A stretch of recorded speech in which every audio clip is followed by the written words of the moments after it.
Do you know that Hitler's invasion of the Soviet Union wasn't just the largest military campaign in history, but also the deadliest, costing millions of lives in just the first few months? What if I told you that Stalin had been warned again and again, yet dismissed the threat until it was too late? And when the attack finally came, the Soviet people faced fire, steel, and unimaginable destruction. This is the story of Operation Barbarossa, not from the German side you've heard before, but through Soviet eyes, a story of chaos, survival, and the desperate fight to save their homeland. June 22, 1941. Before the sun rises, German artillery unleashes a deafening barrage against the walls of Brest Fortress. Within minutes, barracks are shredded, radio stations reduced to silence, and Soviet soldiers find themselves clawing through clouds of smoke and dust, stumbling into half-collapsed bunkers. They are cut off, encircled, and hopelessly outmatched. But even without orders, even with nothing left to guide them but sheer will, they keep fighting. As waves of Luftwaffe bombers and German artillery pound the stronghold, Soviet civilians take staggering risks. Families and townsfolk run ammunition to the defenders, while nurses drag bleeding men back into shattered cellars. On the fortress walls, messages scrawled in charcoal and blood leave haunting testaments of defiance. One of the most famous reads, "I am dying, but I will not surrender." This dramatic stand was only the opening scene of the largest invasion in human history. To truly grasp how the Soviet Union was caught so catastrophically off guard during Operation Barbarossa, we need to look back to the uneasy peace that existed in the years before the guns thundered. In August 1939, the world was stunned when the Soviet Union and Nazi Germany signed the Molotov-Ribbentrop Pact. To the public, it was presented as a non-aggression treaty. But hidden within secret clauses, the two powers agreed to divide Eastern Europe between them. For Hitler, it provided a free hand to launch his war against the Western Allies without worrying about a second front. For Stalin, it was a cold strategic calculation.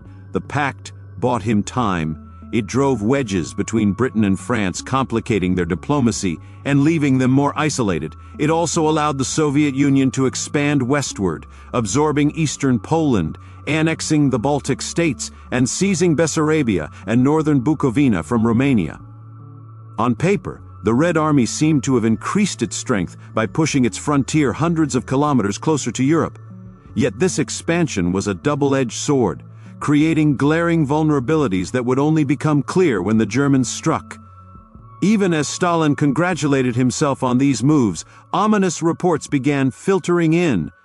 Soviet intelligence agents abroad, border guards on the western frontier, and even foreign diplomats sent increasingly alarming warnings. German divisions were massing in staggering numbers just beyond Soviet lines. Railways were working day and night to move equipment. Entire panzer formations were quietly being positioned within striking distance, but Stalin refused to believe it. His suspicion of the West ran so deep that he dismissed many of these reports as British disinformation, fabricated in hopes of dragging the Soviet Union into a war against Germany. His paranoia was so entrenched that he even trusted Hitler's personal reassurances over his own intelligence services. Hitler went so far as to write Stalin directly, claiming that any unusual German troop movements were the result of disloyal generals acting without his approval or were intended merely to shield German forces from possible British bombing raids. When the GRU and NKVD, the Soviet military and state intelligence organizations, intercepted German communications and presented hard evidence, Stalin's skepticism only hardened. To him, the greatest danger was not a German attack, but the possibility of provoking one. He instructed his commanders to avoid any action that might give Berlin an excuse for war, insisting that if trouble arose, it should be solved diplomatically. But Stalin's misplaced trust was not the only reason for the Soviet Union's unreadiness. The roots of disaster stretched back to his own ruthless purges of the late 1930s. In an atmosphere of fear and suspicion, thousands of experienced Red Army officers were dismissed, imprisoned, or executed. By 1941, roughly three-quarters of Soviet officers had held their positions for less than a year. Veterans with decades of expertise were gone, replaced by men who were inexperienced, hesitant, and above all, terrified of displeasing Stalin. As a result, commanders learned to withhold bad news and downplay threats, fearing that honesty might cost them their lives. The Soviet Union also faced severe structural problems in its defense. With the annexation of Poland and the Baltic states, the frontier had shifted westward by up to 400 kilometers. The old defensive lines, complete with fortified bunkers and entrenchments, were now obsolete. Yet the new frontier had not been properly fortified. Entire Soviet divisions were stationed in exposed forward positions, their airfields and command posts dangerously vulnerable to attack. Even worse, the Red Army had no meaningful defense in depth. Unlike the Germans, who planned layered defenses and fallback positions, Soviet doctrine emphasized concentrating forces at the border. If those forward defenses collapsed, there was almost nothing behind them to stop an enemy breakthrough. Why such a risky deployment? Because in 1941, Soviet military doctrine was focused on offense. The assumption was that in any future war, the Red Army would not defend. It would strike first and overwhelm its opponents. The confidence behind this thinking partly rested on the Soviet tank fleet. Indeed, the USSR possessed some of the most advanced tanks in the world. The T-34 and KV-1 were modern marvels, boasting armor and firepower that German crews had no easy answer for. But these cutting-edge machines represented only a fraction of Soviet strength. The vast bulk of their armored force consisted of outdated designs like the T-26 and the BT series, vehicles that were mechanically unreliable and often lacked radios. Thousands of these tanks were left crippled by shortages of spare parts, recovery vehicles, and properly trained mechanics. Numbers on paper gave an illusion of strength, but without logistics, those numbers meant little. The Red Air Force was in no better condition. Technically, it was the largest air force in the world. Yet this statistic hid the truth. Much of its fleet still consisted of biplanes like the Polikarpov I-15 and outdated 116 monoplanes, aircraft that had been competitive in the Spanish Civil War and at hulking goal against Japan, but were hopelessly outclassed by the Luftwaffe's Messerschmitt Bf-109. Modern fighters such as the MiG-3 and Yak-1 were only just arriving, and their pilots were still unfamiliar with them. Even worse, thousands of Soviet aircraft were crammed onto forward airfields right along the German border, uncamouflaged and tightly packed together, perfect targets for the Luftwaffe. And so, when the fateful day came, the illusion of peace collapsed in an instant. At dawn on June 22, 1941, German forces unleashed Operation Barbarossa, the largest invasion the world had ever seen. Along a front stretching nearly 3,000 kilometers, artillery thundered. Luftwaffe bombers swept overhead, and entire Soviet positions were pounded into rubble. One Soviet pilot later recalled the chaos. I tossed aside the tent flap and saw planes with German crosses strafing the camp. Men were running in every direction. Some were already dead or wounded. I grabbed my map case and sprinted for the hangar, but the planes on the field were already burning. Within hours, the Soviet Air Force lost between 1,800 and 2,000 aircraft. Most of them destroyed on the ground before they could even take off. Across the frontier, Red Army units found themselves trapped in catastrophic positions. Troops had been stationed far forward, without entrenchments or fallback lines. Communications were severed almost immediately, leaving commanders blind and unable to coordinate. Whole divisions were surrounded before they could even mobilize. At the very top, silence. For nearly 12 hours, Stalin issued no orders. Weeks of ignored intelligence and months of trusting Hitler's empty reassurances had left him paralyzed. Convinced that the invasion might be a trick engineered by rogue generals, he forbade his commanders to retaliate. Officers, already stripped of initiative by years of purges, hesitated to act without explicit direction. The result was paralysis on the front lines. Major General Rodion Malinovsky recalled asking, "Could we open fire if the enemy invaded our territory?" The answer he received was chilling: "Do not succumb to provocation. Do not open fire." And yet, amidst the chaos, resistance did emerge. At Brest Fortress, the Germans expected to capture the stronghold within hours. Instead, the Red Army turned it into a nightmare of close-quarters combat. Cut off from orders, joined by nurses and family members, they improvised defensive points from rubble and cellars. They endured flamethrowers, constant shelling and airstrikes for 8 days before the last holdouts fell. Further north, in Lithuania, the Soviet 2nd Tank Division clashed with the German 6th Panzer Division near Raseiniai. Most of the Soviet force was destroyed, but some of the heavier tanks managed to fight back fiercely. In one extraordinary case, a single KV-2 heavy tank blocked a crucial German supply route, holding it alone for nearly 2 days. German anti-tank guns, artillery, and even explosives failed to knock it out until it was finally overwhelmed. It was an isolated success, but it demonstrated that Soviet armor, when properly deployed, could be devastating. Back in Moscow, however, there was only hesitation.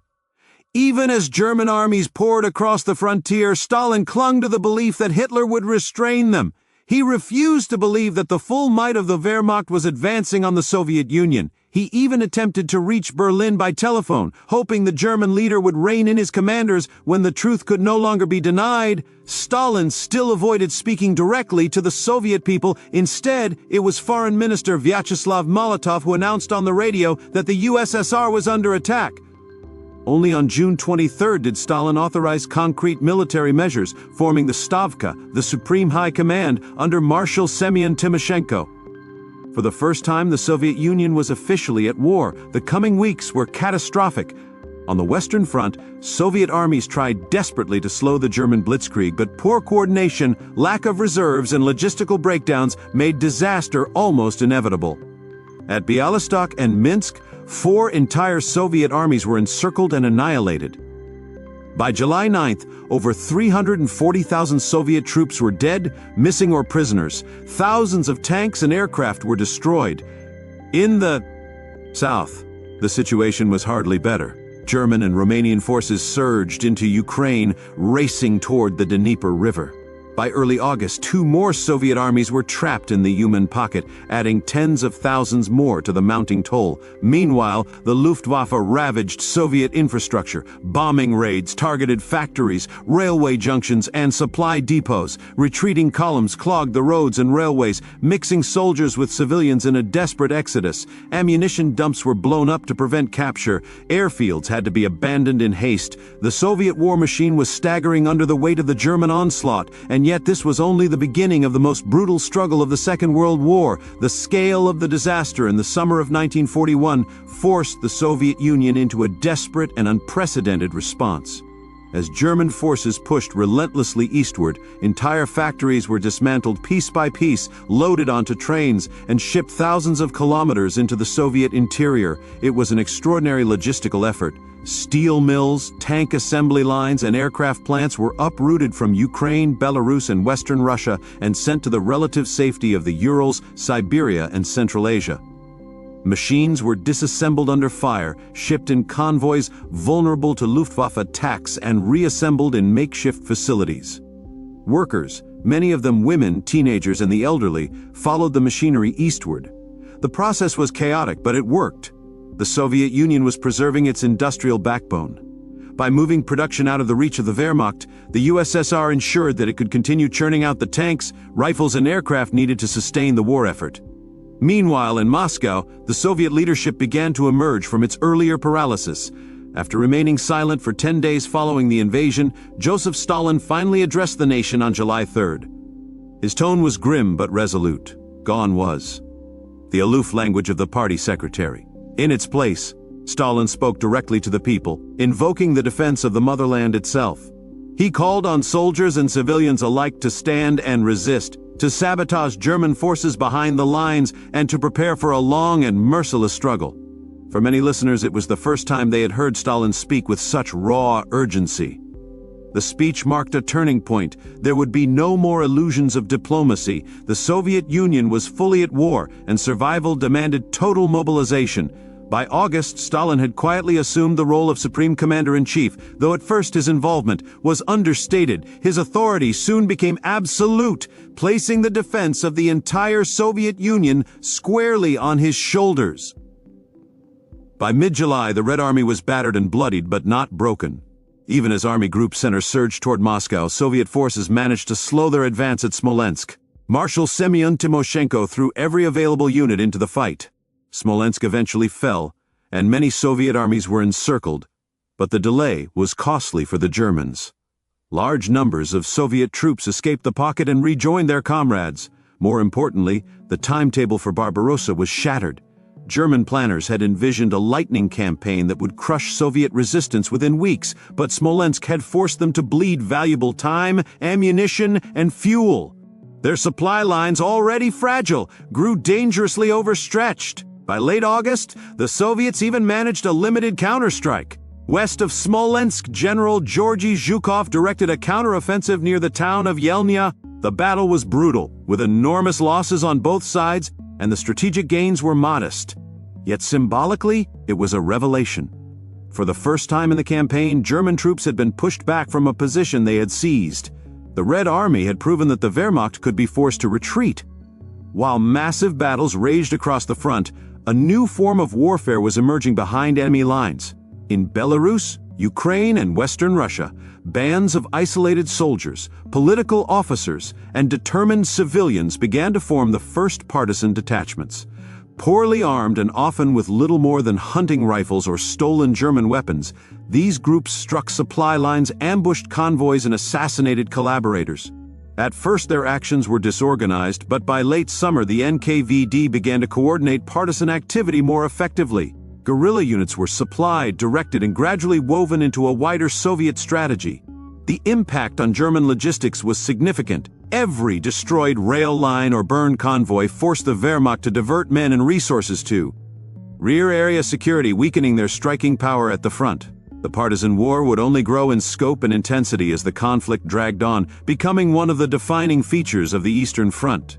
Intelligence also played a crucial role. Soviet codebreakers and analysts under Sergei Tolstoy achieved a breakthrough when they decrypted Japanese diplomatic traffic. This intelligence later helped Moscow conclude that Japan was unlikely to attack the USSR in 1941, a vital assessment that allowed Stalin to keep divisions in Siberia and the Far East on standby. At the same time, Soviet intercepts of communications between the Romanian High Command and General Erich von Manstein's forces in Ukraine gave the Red Army a clearer picture of German strategic planning. By late summer, however, the Soviets faced a devastating crisis in the south.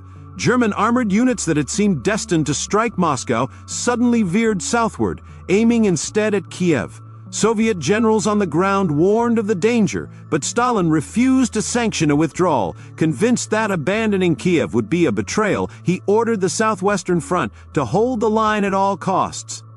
The result was catastrophic. In September, the Wehrmacht encircled Soviet forces in a vast pincer movement. The Kiev pocket became one of the largest encirclements in military history. Nearly 760,000 Soviet soldiers were lost, killed, wounded, or captured. Among the dead was General Mikhail Kirponos, commander of the Southwestern Front. It was a disaster of almost unimaginable scale. Yet even in defeat, time was on the Soviet side. The diversion of German forces southward delayed the main thrust toward Moscow. That pause allowed the Red Army to form new units, reorganize defenses, and continue the massive evacuation of industry. Farther north, the siege of Leningrad was beginning. By September, Army Group North and Finnish forces had reached the city's outskirts. But instead of storming it, the Germans opted for encirclement. What followed was one of the longest and most horrific sieges in world history. For 872 days, Leningrad endured bombardment, starvation, and disease. The Wehrmacht cut off all land access, leaving the city reliant on the Road of Life, a tenuous supply route across Lake Ladoga, navigable only when the lake froze in winter. Even then, only limited supplies could reach the starving population. Within the city, over 135,000 volunteers from the People's Militia joined regular Red Army units and naval detachments in manning the defenses. Civilians died in their thousands every day, but the city refused to surrender. Leningrad's endurance became a symbol of Soviet resilience. Meanwhile, Stalin tightened his grip over the military command. He had already shown little tolerance for failure. In July, Western Front Commander General Dmitry Pavlov and his staff were executed for incompetence. In October, another 25 officers were summarily executed in Kubyshev and Saratov. Stalin's brutal policies ensured that commanders knew the price of failure, but they also created a culture of fear. For the Stavka, the Soviet High Command, there was no room for hesitation, only victory or death. As autumn approached, German forces once again turned their full attention to Moscow. The capital was both a symbolic and strategic prize. Its capture was expected to end Soviet resistance, but by now, the Red Army was in a stronger position. Defensive lines had been dug around the city, logistics reorganized, and hundreds of thousands of reservists mobilized. Stalin placed Georgy Zhukov in overall command of Moscow's defense. Divisions from the Far East, freed by intelligence that Japan would not intervene, began arriving to reinforce the lines. Then came the Rasputitsa, the infamous Russian autumn mud. Endless rain transformed roads into rivers of muck, tanks bogged down, trucks became immobilized, and the German advance slowed to a crawl. The delay allowed Soviet engineers and workers to continue fortifying Moscow, even under dire conditions. On the diplomatic front, the USSR secured its first real lifeline from the Western Allies. In October, the first protocol of the Lend-Lease Agreement came into effect. Though modest at first, these shipments brought boots, trucks, raw materials, and food, vital supplies that bolstered Soviet morale, delivered through the dangerous Arctic convoys to Murmansk and Arkhangelsk. The aid came under constant attack by German aircraft and U-boats. Still, every delivery mattered. By November, the mud froze into solid ground, clearing the way for another German offensive, but by then, the Wehrmacht was exhausted. Months of campaigning had drained their strength. Their supply lines were stretched to breaking. Many units were short of ammunition, fuel, and winter clothing. Soldiers shivered in thin uniforms as temperatures plunged. They were close enough to see Moscow's spires in the distance, yet incapable of finishing the job. The Soviets saw their chance. Quietly, they built up reserves. More than 1 million troops were concentrated along the Moscow front. Fresh rifle divisions, new artillery brigades, and armored formations were brought into position. Transport battalions used trains, sledges, horse-drawn carts, even reindeer caravans to ferry supplies. The Red Army, though still suffering, was preparing to strike. On December 5, 1941, the counteroffensive began. Along a broad front, Soviet forces surged forward. The attack caught the Germans completely off guard. Red Army divisions struck the overstretched flanks of Army Group Center, forcing them into retreat. Within weeks, German troops were driven back 100 to 250 kilometers from Moscow. Towns like Klin, Kalinin, and Kaluga were liberated in quick succession. For the first time since the war began, the Red Army was not retreating. It was advancing. The psychological impact was enormous. Moscow had been saved. The myth of German invincibility was shattered.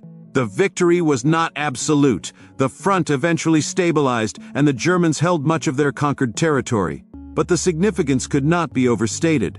Operation Barbarossa had failed.